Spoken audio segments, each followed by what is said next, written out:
Get ready to dive deep into Buffalo's vibrant music scene because we're stepping inside the fabulous Flamingo Lounge for the 8th season of local music magic. In the Flamingo Lounge with Rockabilly Greg is more than just a podcast. It's a collection of stories that delves deep into the vibrant musical history of Buffalo and Western New York, creating a living archive where each story adds a unique thread to the overall narrative. This season, we're taking a deep dive into the heart of the music community. Join us for personal conversations with musicians and industry pros, where we celebrate the collective creativity that makes our favorite artists, venues, and events so special. But before we get started, I'd like to give a big shout out to our sponsors, CatsLikeUs.com, Diamond Hawk Golf Course and Pub, and valued supporter Buffalo Ironworks for helping to keep the music alive. Gus Walters is an award-winning songwriter, audio and video producer, and an accomplished showrunner. Bands that he's helmed have gone on to place top 3 in the world in the 2014 Hard Rock Battle of the Bands, which led to the opening for national acts such as Weezer, Brand New, Theory of a Deadman, The Tea Party, and Canadian rock heroes Lowest of the Low. On the scene since 1994, he's cut his teeth in bands such as Milkrun, Dirty Smile, At the Helm, The Cinematics, and Murder. He's also self-taught in graphic design, audio recording, audio mastering, video editing, and video directing. It is my honor to welcome to the Flamingo Lounge, Gus Walters. Greg, thanks so much for having me. You're Appreciate welcome. it. Welcome back, I should say. You were right. here, early on in the podcast. Yep, that's right. With Tina Williams. Yeah. So it's nice to have you back. We were talking before this season. I'm kind of having some solo interviews with folks that have been in bands, and just had Megan Brown down, of course, who's getting together with you to have a reunion show with Dirty Smile that happened last week. Yeah, and I'm sure that went real well, and because of course in the recording land, folks, we're recording this before the show, but it's posting after the show, right. you'll have to get. Hopefully, you went to the show to see it. Yeah. So, but. Thanks for coming down. And as I mentioned, I listened to the original show I did. I don't think I asked you my aha question. No, I don't think you did. I want to ask you, did you have an aha moment when you said music's what I want to do? As far as an aha moment, I think it was the scene that at the time when I was in a CYO, like Catholic school, we had started up a garage band. And we were in a basement, and we had been, playing all summer, practicing. I think Nirvana was the first. "Smells Like Teen Spirit" was the first song that was huge that summer. So we learned it. We were like one of the first bands to play it, and we had a basement show, and it was like that was the aha moment. It's like, that's it. This is what I want to do. That was 35 years ago. That name of that band was called the Burning Pews. After St. Christopher's Parish burned down. So so shout out to those guys, because that was kind of the start of it all. Right. Now, so when you got that started, so you said that was your first band, which I didn't know that. What like, so you're in high school at that point? Or? Yeah, I was a freshman. I was 15 wow. years old. So that was my first summer garage band. That was the first real taste of freedom. Like you're just kind of away from your parents, and you're hanging out with your buddies, and you're chasing girls, and you're playing in a hot garage at 90 degrees in Buffalo, high blue skies. Right. It's just it's just one of those things where you kind of relive it every time that you pick up an instrument and get with a group of people in a basement. Right. I was going to say, and loving every minute of it. Oh, right? absolutely. Yeah. Absolutely. So you're guitar playing, right? Yes. You guitar player? Oh yeah. Guitar, guitar and try and sing, but it's been guitar for pretty much the whole time. Yeah. So you're not quite the vocalist, or? No. No. I it's been I'm okay. I'm comfortable with it now, but I tend to want to surround myself, and I've been lucky enough to work with some really, really good vocalists where, they just take my demos and just make it just so much better. Right. So what I like to do is just kind of noodle around it with backing vocals and that kind of thing. Yeah. So what happened then after that band, after high school? Yeah.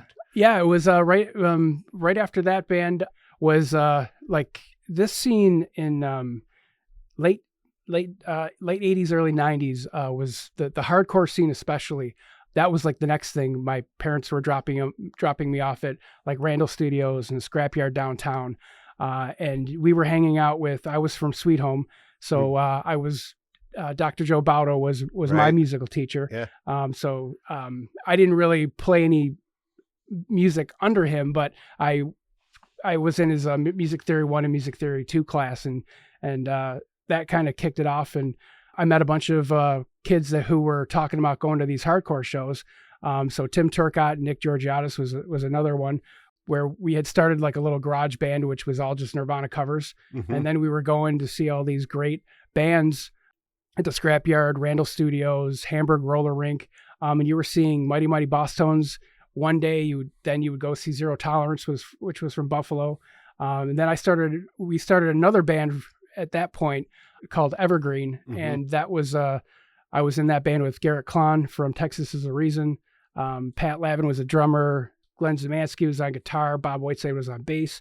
And that was a really good taste of, we were like one of the first, I don't want to say we were the first, but we were one of the first bands that were doing emo at the time. So it was hardcore with emotional hardcore type music. Right. And it was, everyone was hungry for it. Like as soon as you started playing those types of, riffs, and you had the type of singer that could really sing over everything where everyone was screaming.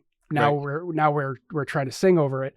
It was a really fresh take, and it went over, really well. It was a short-lived project. I think it only lasted like a summer, but again, that was like, I was progressing through my stages of, being in different bands and getting to play in front of different people, which was real nice.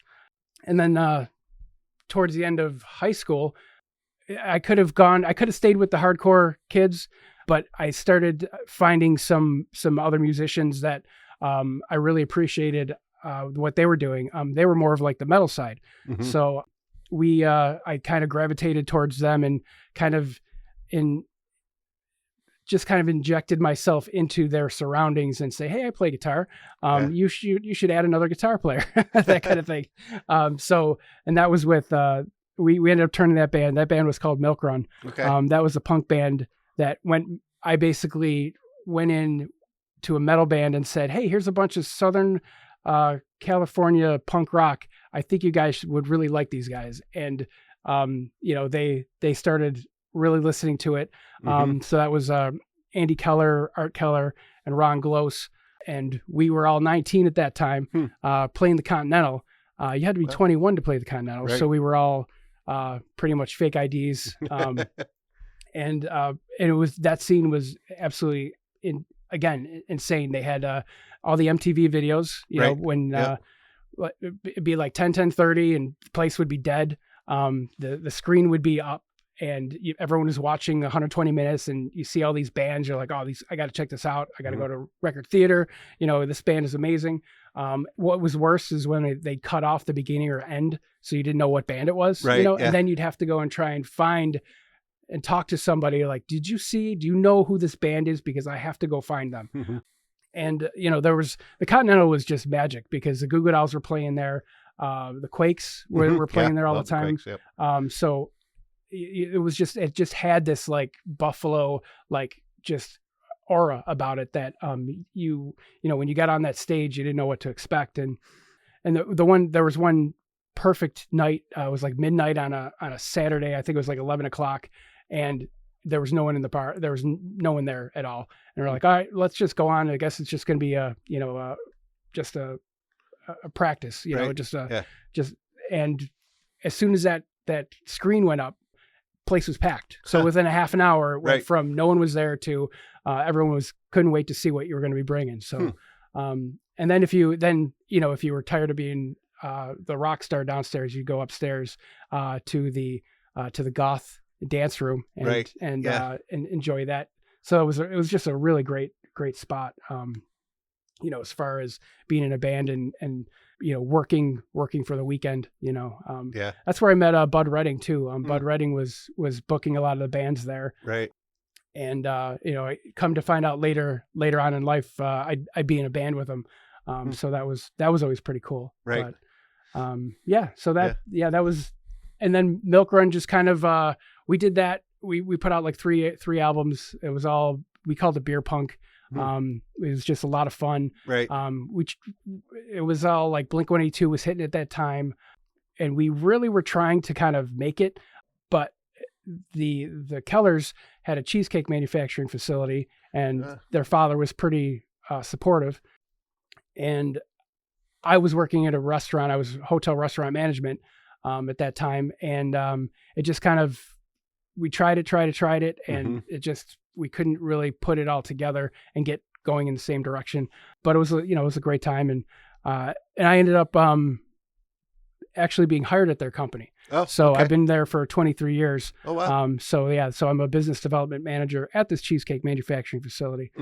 So they've always been great and supportive. Right. I took about a 7-year break, I think, right after Milkrun, and ended up really trying to figure out songwriting at that point. Like, right. I'd always understood it. I liked it. And I was starting to send my songs into like the Songwriters Guild of America.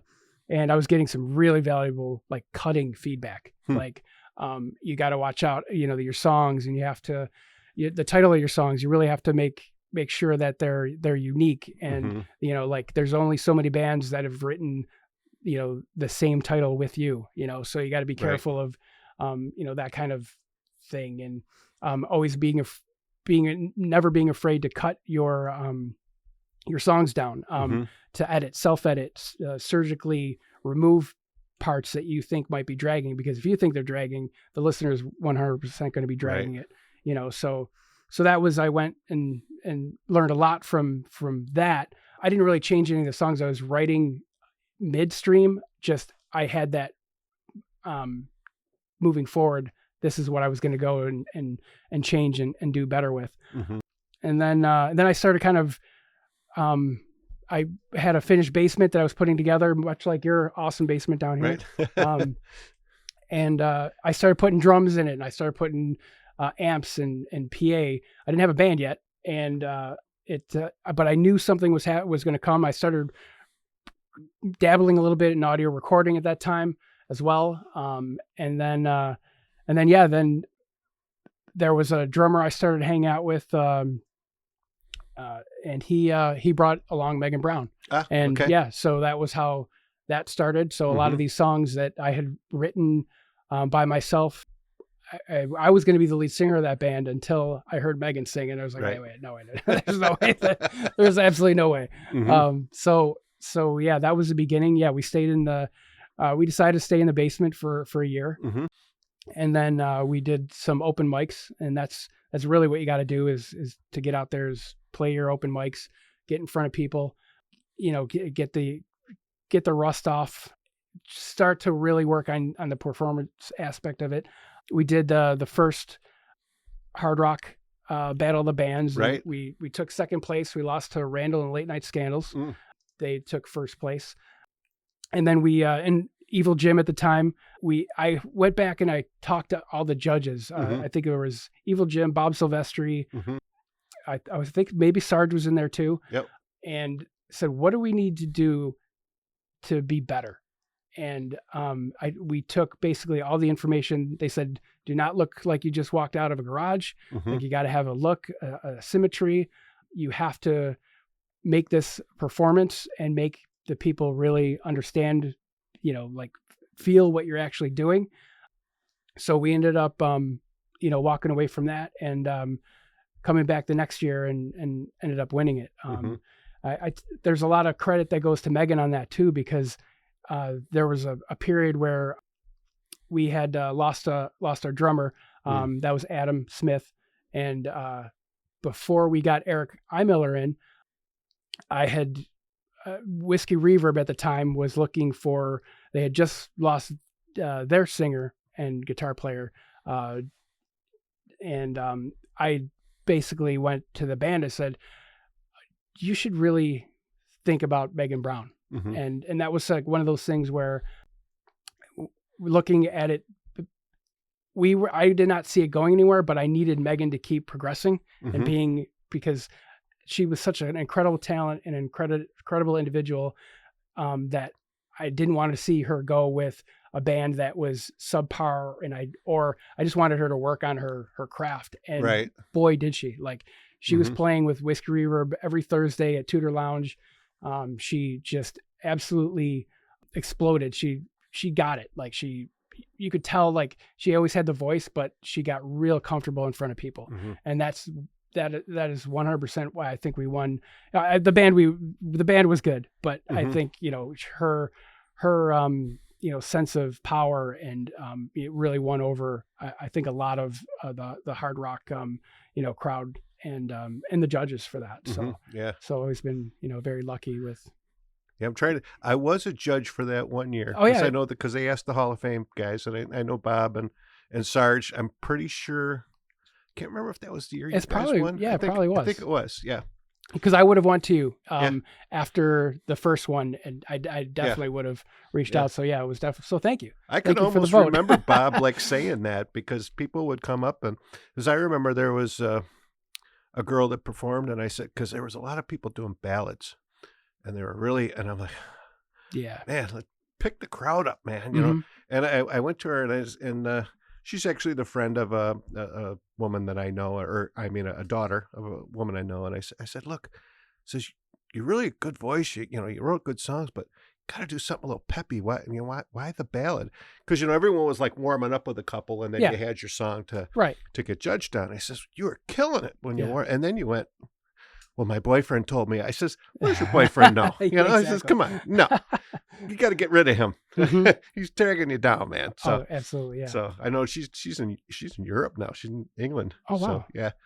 And I see stuff on Facebook, and she's doing it. But it's those are some fun times. When they did that contest. So. Yeah, it was cool. I mean, it got everybody like kind of shining a light on who the bands were, in the area that you should be looking out for.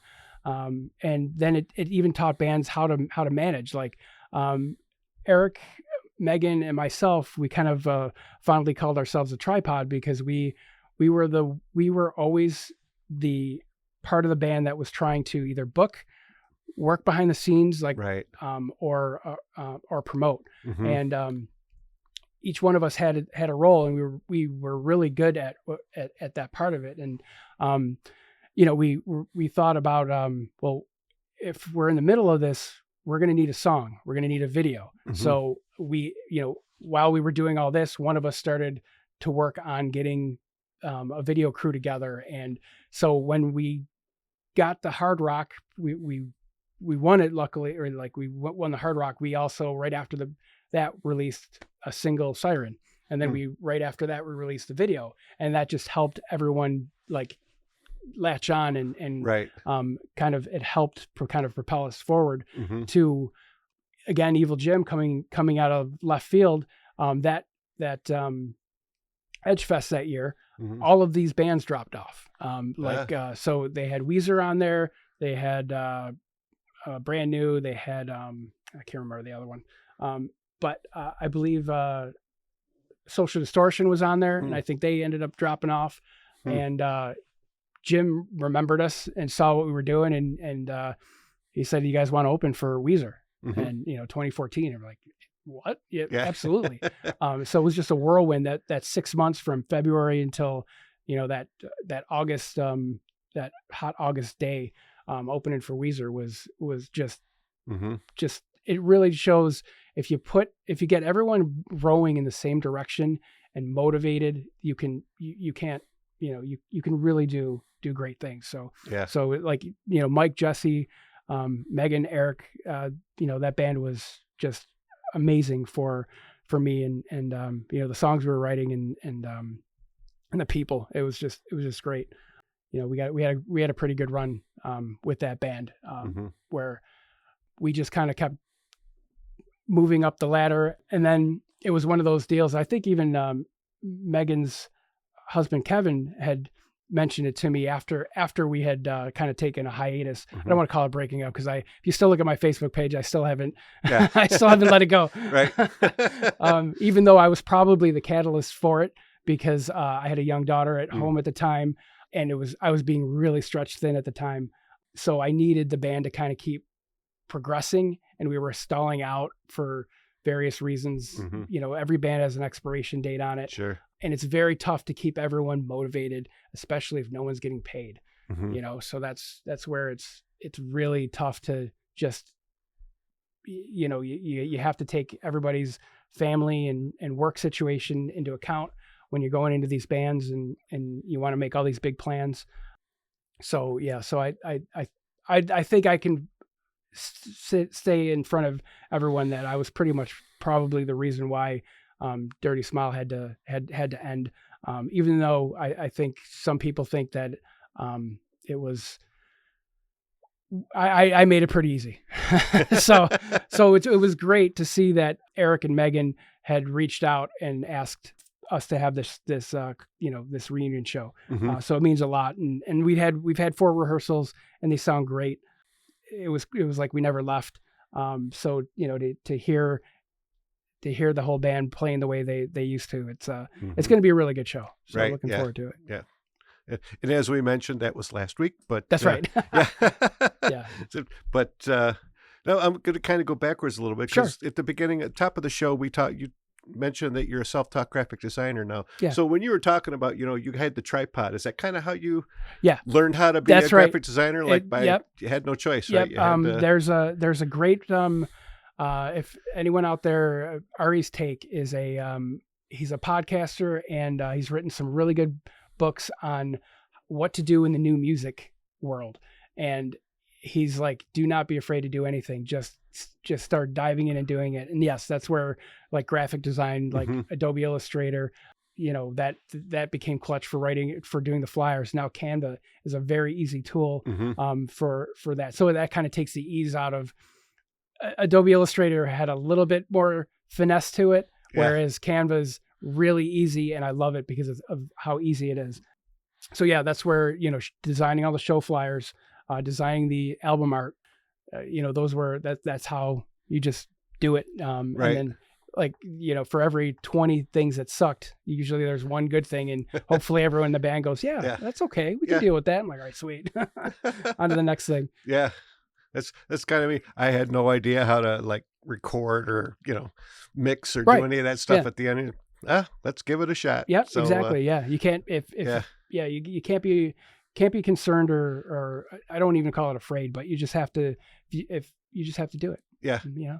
Unfortunately, because I use Adobe Audition to do my my back-end production for the podcast, and it was very similar to all the other Adobe products. I've worked in the Adobe suite since it started. You know. Great! I started with PageMaker back in the late 80s, so you know, I was working on a Mac right out of college when they were just teeny tiny little things, you know. Yeah. And worked my way up, but because I'm a graphic designer by trade, so very cool. That's my day job, or at least it was. I'm now on the sales end of stuff, but still do my own graphics for the podcast, and you know, you got to, you know, absolutely got to do all that stuff and the photography, and bought myself a camera so I can go out and take shots. And, you know, use my own content, because I'm very, very conscious now of using my own content. You know, not just pulling pictures off of someone's Facebook page because that's somebody else's photo. That's right. You know, I want to give credit where credit's due, or, you know, it's, I think it's a really, you know, it's a real slippery slope we have nowadays where you can just pull whatever you want with AI. It's like, I tell everyone, you know, being in the business, I said, remember,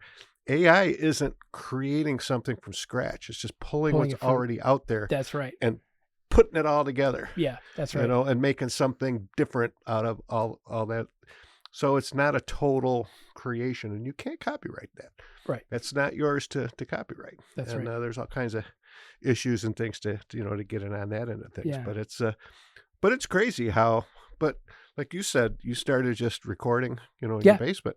Yeah. And, did you have digital stuff at that time, or was that analog that you started on? I actually did start on analog. It was a four-track tape deck that I was recording. I did a bunch of songs there. That's how I kind of started, and then I got into using Pro Tools, Mm-hmm. and then Pro Tools is one of those deals where every year you have to kind of pay $80, and every other year your computer becomes obsolete. Right. Yeah. So I kind of figured out I went to Cubase, so I got a little bit more longevity on it, and you pay one fee one time, and now they're getting you on yearly upgrades. But at the time, it really it did help, and we used for the Dirty Smile stuff.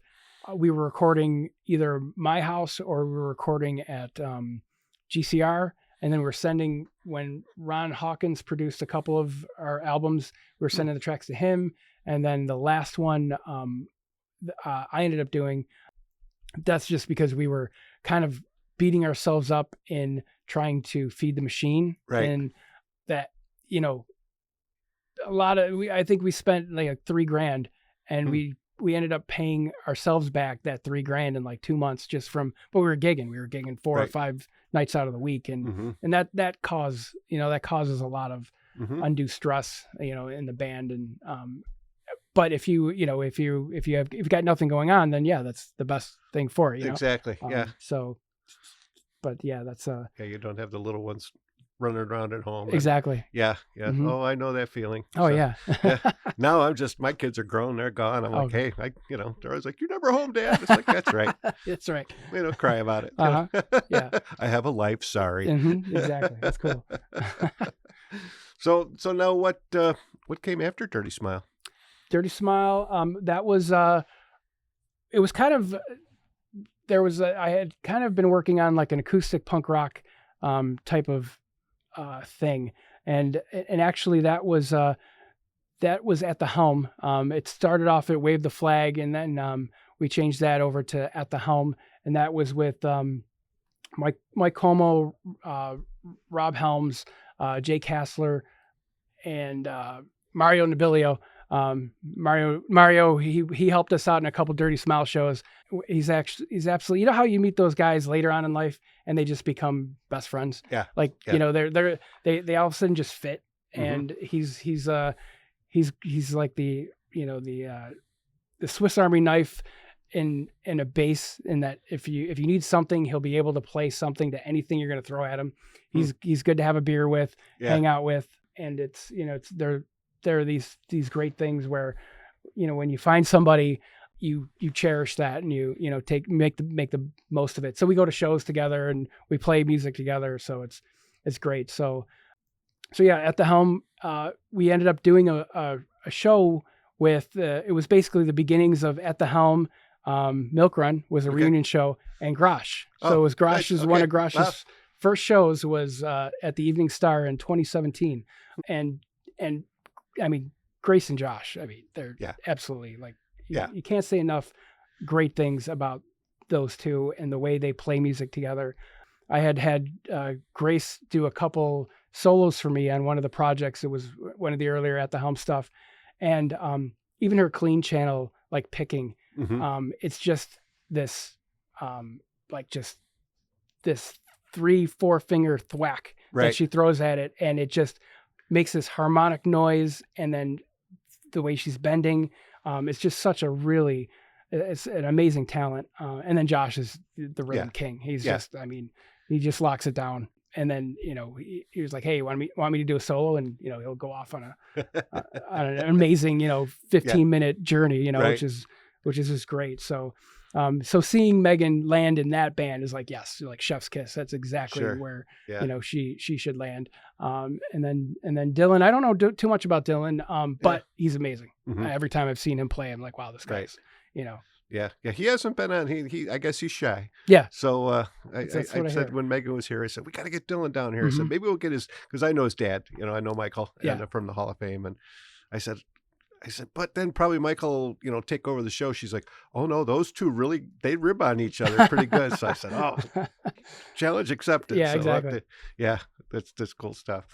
But so then what came next? So kind of go different than what I normally do, which is jump all over the board. We'll take this chronological. Yeah, no, this is cool. I appreciate that. Yeah, that's so. At the Helm with again, Mike is one of those singers like Megan, where they have, when I go to record them, they're right on the grid. Like there's no, like I do some cleaning up with pitch correction and all that, but I don't have to with these singers. So at the Helm, we were, recording a bunch of tunes, and then right around that time as well, I started kind of like this. This is the first time I ever worked with Tina Marie Williams in the cinematics, and that was a fun one because Robbie Takek out of nowhere loved that band. Oh, no kidding. And it was basically we had Mark Hunt in there, Tina Marie Williams, Bud Redding. So Bud Redding comes back into the picture. Right. Elliot Hunt from Letter to Elise. Yep. And then me. And what I would do was find movies like from Tarantino and from John Hughes, and I would cut up different scenes from the movies, and then we would play the soundtrack of that from that movie while the clips were playing. And that went over pretty well. That we played probably maybe 5 shows altogether. So then after the cinematics, is that when, or as you guys said last time, murder? Yeah. Right? Murder. Murder. Murder. Yeah. It's that was one of those deals where we had said like that was probably I would say our lead singer at the time, Mike, had he had found a love of his life. He just started working a new job. And then there was a punk band that was coming in the fall, and I hadn't played punk since Milkrun, which was, at that time, almost 20 years. And I just reached out to Tina, and I'm like, I want to start a punk band. Are you in? And she immediately texted back, ha ha ha, yes. And, and so I ended up putting, like 10 different band names. They were all like Wiccan theme, because for some reason I thought she was into, witchcraft or something like that. And then like the fourth one, I stuck murder with an exclamation mark on it. And I sent these, band names to her. And, within 5 seconds, she wrote back, ha ha ha, murder, exclamation mark. I love it. So that's it. But then we were talking about, well, we can't say it like any other than it's like the mystery of finding a dead body, murder. Like that is kind of how we wanted it to be, tongue in cheek. But it's funny how many people I had merch out for one of the shows we did a couple months ago, and one person walked up and she was like, "Oh, I would never wear something like that." Like, oh, well, okay. I can see your point of view, but let's not get too. Let's not get too. Well, I wouldn't wear what you're wearing. Exactly. So. Yeah, for sure. Yeah. So murder. That was kind of how murder was born. I ended up just having a lot of fun writing, a bunch of punk tunes, and revisiting that summer. We put together a really good band with Mario, the one bass player, and then Jake from the Walmart Inn. He was on drums. And then we made a really good video that's on our murder channel. It's probably one of our highest viewed videos. We worked with a what do you call him? I guess you call him a videographer. So he shot the whole thing. Like the band directed it. We got an actress. She's basically a scream queen in the Western York scene. Oh, cool. And who's that? Her name's Amber. I can't think of her last name. But on her Instagram, it's Amber, with like a bunch of bees on it. Okay. She does the Buffalo, the Buffalo Film Fest. I think it's called the Buffalo 48. Is that okay? Something like that, where 48 hours film fest in Buffalo. So she's in it every year and usually winning. So so she, we did that video, and we played a bunch of shows that year, and then Mario ended up moving to Tennessee, and then we ended up, and then Jake had to kind of step away, so we ended up getting Peter Myalenko, who's into tons of bands. He's a drummer, young drummer, Berkeley. He went to Berkeley School of Music for performance drumming. And then we have a bass player named Con Sullivan. So Mario picked his replacement. Con's an amazing bass player. He's like one of these guys that he will play it by ear. He learned all of Mario's bass lines like to the T, to the harmonic even. And we've been playing and writing and recording, and just recently Ed Croft joined the band. So cool. So now we have a second guitar player, and that band is always just to me just a lot of fun to play to play in. Not a lot of people that are into punk rock as much as it's been real tough to get people out to shows. But we're all just doing it for the love of the game anyway. Yeah. When you said Ed brings a little bit of a different kind of a jazzy. Yeah, he brings like this jazz like element. It's all he's like, oh, should I do the seventh here or the fifth? I'm like, I don't know, man. It sounds good. And and Tina, we look at each other and we're like, yeah, we're dumb. Right. So, and he'll just just put these chords over this punk rock, cacophony, and make it sound really interesting. So that's been cool. We just Tina wrote a song called Hellbent. We just finished tracking it last week.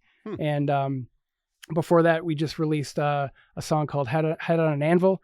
I would love to do videos for this band. It's just that Tina and Ed do this for a living. Right. So it's very tough for me to pull. It's not fair for me to try and pull them out of their, making their living with their voices and their instruments. Right. So I just have to bide my time, and whenever I'm like, hey, anyone available? And that's right. They'll jump in if they can. So sure. It's great. But yeah, so that's where Murder's been. Yeah. And then I have a new project I'm kind of working on.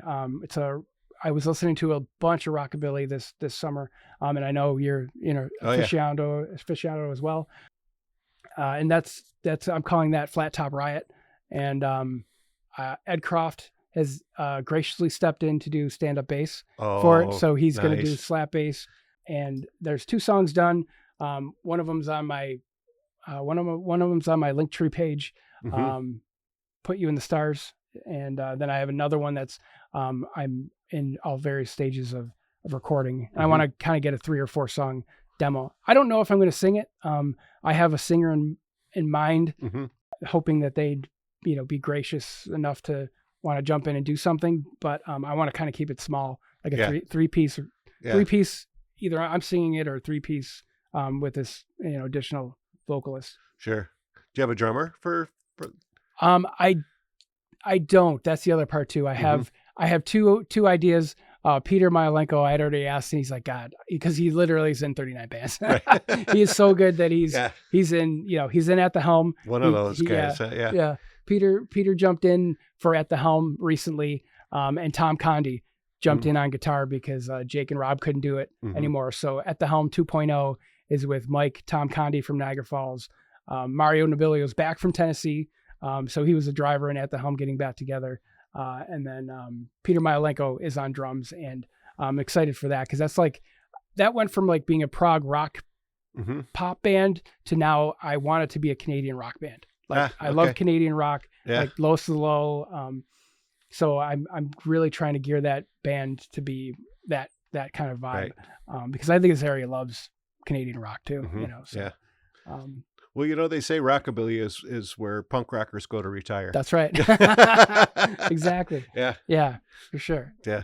And it's great because, and like you said, though, I mean, I love rockabilly, and there's a couple good rockabilly bands around town, but not much. Right. That's right. This is not, even the country is not much of a rockabilly scene. Yeah. It's tight, I mean, you go to like the rockabilly, shows and all that, and where the conventions, and I mean, people are into it, but you're either really into it or you could care less. That's right. Which I don't understand because I love it so much. But because it's just that nice twangy guitar and the slap bass. If you have the look and you play that type of music, I don't care who you are in that bar, you're going to be absolutely eating it up. So I'm right there with you. I think there's a need for it. I think if you do it right, it's going to you at least get shows booked. Yeah. So I think that's where, I think that project's going to have some legs. Yeah. There's just now all this stuff that you've talked about. Where can I listen to it? And can I buy hard copies to have on my shelves down here? Yeah. They actually make it extremely easy for you to get, to get vinyl going, to get, CDs going. They're all relatively cheap. Or cost effective. Mm-hmm. So yeah, I can definitely, with the Flat Top Riot stuff, I'm definitely going to be putting it all on hard copy for sure. Cool. Yeah. Yeah. Now, like, is any of the Dirty Smile stuff or any of the Milkrun There stuff was still available? The Milkrun stuff is available. I do have hard copies of that. I put right on our last reunion show. I got 3 of our albums and I put them all onto one CD. So it's an anthology, so to speak. Dirty Smile. Megan ended up losing the merch bin and then found it again on a move. So I think there's CDs in there. Okay. And I think there's some t-shirts. Okay. I also want to do an anthology as well and maybe remaster 2 of the songs from the last EP. Mm-hmm. So I would love to get a hard copy of Dirty Smile. Cause I think this one-off show is important. Mm-hmm. We've kind of talked possibly there being more in the future. So, if that's the case, then I'll definitely put, some time into getting, an anthology and t-shirts made for Dirty Smile. Yeah. I keep looking at eBay and Discogs to see if something's going to show up, and it hasn't shown up yet. Yeah. But so there could be some CDs that we might have at our show, which was last week. And in the future, we're going to have some more hard copies of cool. Of some newer stuff. Right. Well, that's fantastic. So, but is a lot of that stuff available like on Spotify or Bandcamp or any of that stuff? Everything. Yeah, everything. You'll wherever you stream music, all of my projects are you'll find it there, and then all the Dirty Smile, at the Helm, Murder for sure. Right. Even there's that Flat Top Riot. It's got the single up there as well. Yeah. Now, do you have a YouTube channel? I do. Yes. It's for each band name, and then I also run an entertainment company, which is kind of my protection for a number of things, which is in case anyone hurts themselves at a show. Right. I just lose my LLC and not my house, that kind of thing. Right. And that's WMS Entertainment is the name of that. So that's on YouTube, and you can find all those links on my Linktree, which is I believe it's Walter Songs Linktree. Yep, it's Linktree / Walter Songs. Cool. Well, of course, I'll have all those links at rockabillygreg.com. That's cool. Thank you for that. Appreciate that. So we can all find that stuff. Nice. So now I want to segue a little bit because you reached out to me to have kind of a special segment at the end here. Yeah. And why don't you tell us about what that is? Yeah. I went in for a routine colonoscopy on October 17th, and it turns out that I have colon cancer. The doctor, the gastro doctor, right after the procedure, said that I had 2 polyps that they removed, and he's like, there was a lesion that I couldn't get to, and we're going to have to basically reference you to a surgeon. I actually had a procedure today, so I'm starting to lose my voice, unfortunately, during the podcast.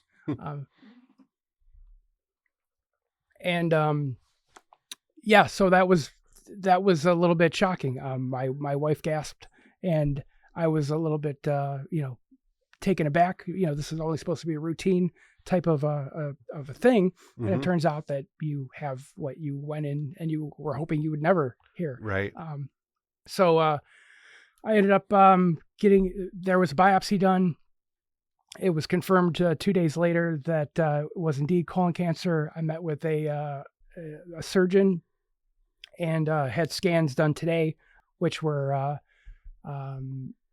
which they were done with IV CAT scans, just to make sure that it's localized. If it's localized, then I have surgery in 4 weeks, and they'll take out 6 inches of my intestine on the right-hand side.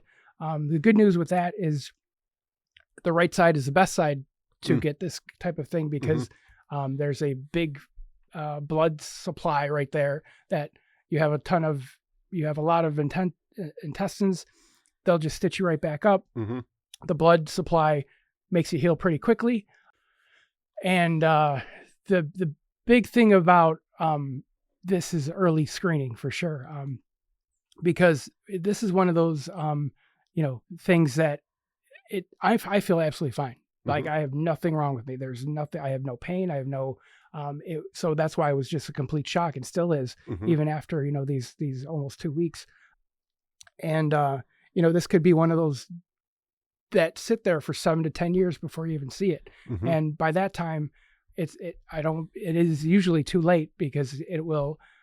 There's a bunch of veins that go right from your intestine to your liver, so that's why it jumps so quickly from your your colon to your liver, because you have these veins just ride it right to it. So or as explained to me in my very layman way of explaining this.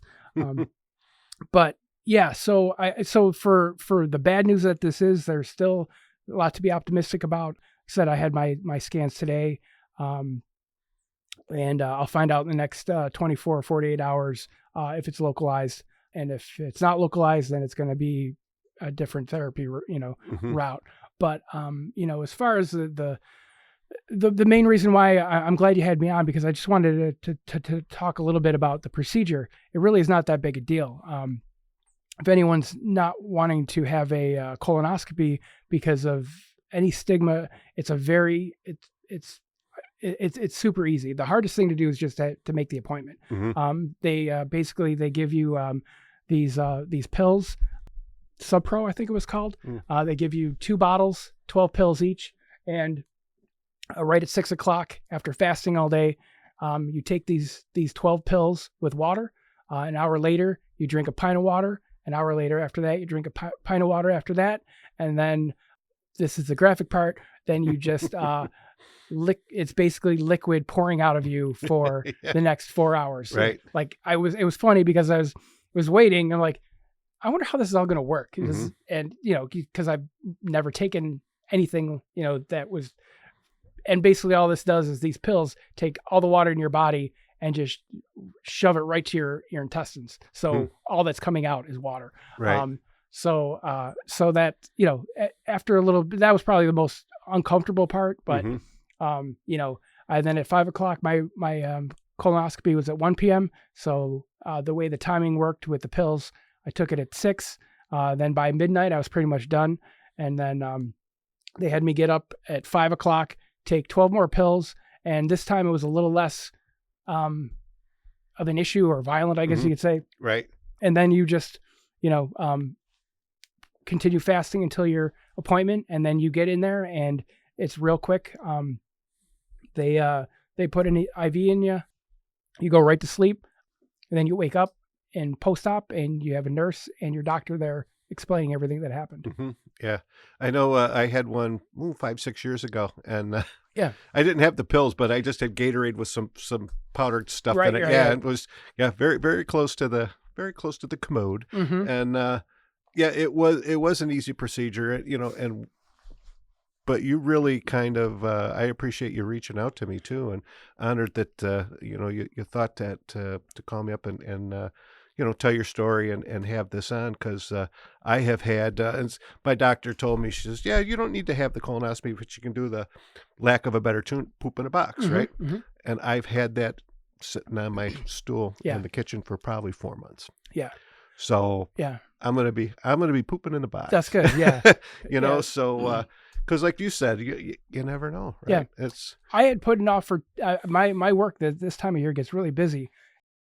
I was finding excuses not to have it done. Right. And this was going on year 3, and unfortunately, one of my buddies on my Facebook feed had some bad news with it. So I just like, no matter what, I'm doing it. Right. And now you're a fairly young guy though, right?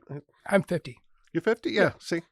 Yeah. Which that's young. So because Yeah. usually they don't I think start you at maybe 55. Because I know I was 55 when I They started were my they first one. yeah, they wanted me to start going when I was 48.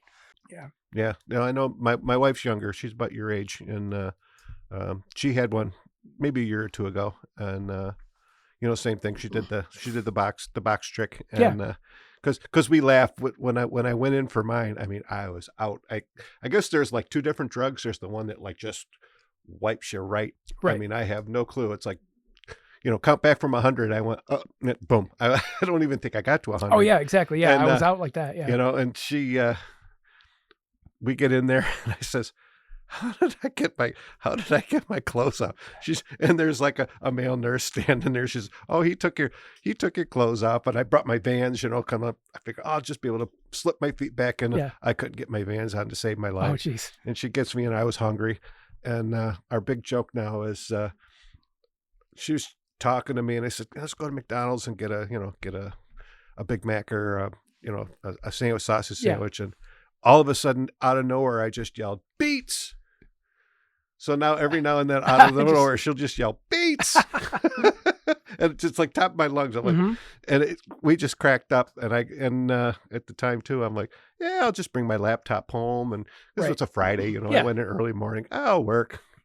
And I hit my chair upstairs, and I was done till dinner. Yep, exactly. But so it's not hard. And thanks. I will do my due diligence too. And and make sure. It's men, guys, we got to do this thing. That's right. That's right. Yeah, and it's basically everyone that's listened to your podcast. It's definitely just getting it out there that just get it done. Have the screening done. Right. Because you never know, and the only way you're gonna know is by getting it done. Right. Getting it done. Right. So, well, you know what, Guy, we're at the top of the hour. We've had a lot of fun. Absolutely. And thanks for the public. What do you call it? I don't know. I'm always at a loss for words. But me too. Thanks for thinking of me. Thanks for coming on. And again, I guess this is the season of the solo interviews. So we'll be having a couple more coming up with Grace Logan and Josh English from Grash. So I kind of thought it's kind of cool to, I've had the groups down here, get everybody solo. You had some great stuff. I didn't know about any of those bands besides Dirty Smile, really, that you were part of. So that's awesome. Hopefully I'll had a chance to check out Dirty Smile on November 8th and check that out. Make sure you save one of those CDs. I will definitely do that. Keep me in mind. So I need to have one, and I do pay. I don't ask for freebies. I will pay. I pay the band. So because you guys are doing a lot of work. Thank you. And as you said, Ed and Tina, it's their living. So yeah, I don't. I've been some people have been very gracious in giving me free music, and I totally appreciate it. But some other folks are just like, so you don't have to feel. You don't have to be ashamed. Right. You work hard for that. That's right. That's money out of your pocket. Yeah. So I don't expect you to, right. to just hand it out to me because you came down to the basement, But anyway, we digress. So any shows though after? No. It's unfortunately with the timing that was with possibly a surgery coming up. Just Dirty Smile. You got it. All right. Well, hopefully you went and saw Dirty Smile, and keep an eye out. As mentioned, I will have links to where you can find all of Gus's music on rockabillygreg.com. All these great bands, and you said you had a link tree. Yep. So I'm sure all the link tree will hook us up to everything that we can get out there. If there's some stuff available to pay and download, please do. Support our musicians. Go get the merch, get the CDs, get the music. That's how they keep getting to do exactly what they do. So, Gus, again, I can't thank you enough for coming down. And for everyone who's tuned in, thanks for tuning in. We hope you've had just as much fun as we have. And of course, you can always find the podcast where you find your podcasts at Apple Podcasts, Spotify, iHeartRadio, Amazon Audible, YouTube, thebuffalohive.com, and of course you can always find them at rockabillygreg.com, where it's all about the music, and I'll have some of those great videos of Gus's on there. Again, links, and some great bio information about everything that you've done. So and we look forward to many more. Awesome. Thanks so much, Greg. You're welcome. But don't go away yet, as we're going to end with Put You in the Stars by Flat Top Riot. We'll see you next week. Bye-bye.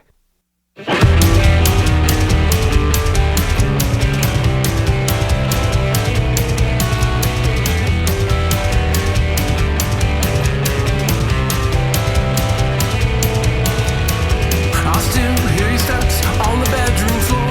The way you laughed clings in the air. I reach out to you when I drift off to sleep, knowing you're never there. I wanna put you in the stars. I gotta know right where you are. I'll tell everyone you're coming back, they'll see. So please don't go too far from me. I'll put you in the stars.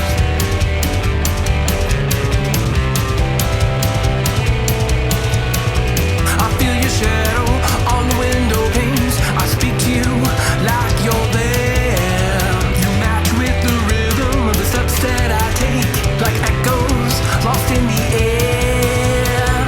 I wanna put you in the stars. I gotta know right where you are. I'll tell everyone you're coming back, they'll see. So please don't go too far from me. I'll put you in the stars.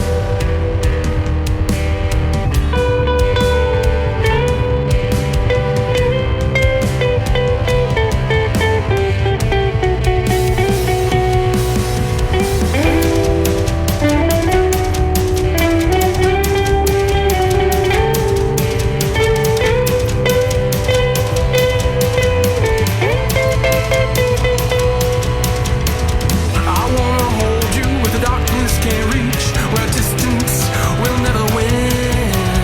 And when I'm feeling lost, I look up to you, knowing you're staring down. I wanna put you in the stars. I gotta know right where you are. I'll tell everyone you're coming back, they'll see. So please don't go too far from me. I'll put you in the stars. I wanna put you in the stars. I gotta know right where you are. I'll tell everyone you're coming back, they'll see. So please don't go too far from me. I'll put you in the stars. In the Flamingo Lounge is made possible in part by CatsLikeUs.com, your online store for authentic vintage clothing and accessories. Buffalo Ironworks, an intimate live music venue and bar located in the Cobblestone District in downtown Buffalo. And by Diamond Hawk Golf Course and Pub, Western New York's premier golf course, restaurant, and banquet facility.